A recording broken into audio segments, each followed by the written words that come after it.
Did you notice the hardware sentiment score has spiked to plus 0.23, while momentum has surged to plus 0.38? This is noteworthy, especially considering that we're seeing a significant uptick in positive sentiment compared to the historical baseline. It's clear that something is shifting in the hardware space, and these 20 semantic clusters could give you insights into what's driving that change.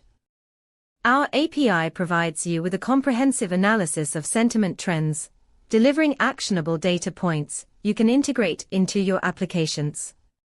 For example, you could use this data to adjust your inventory strategy for new hardware releases, ensuring you're prepared for an unexpected surge in demand driven by this positive sentiment.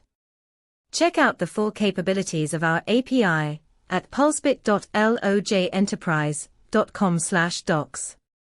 Let's harness this momentum together.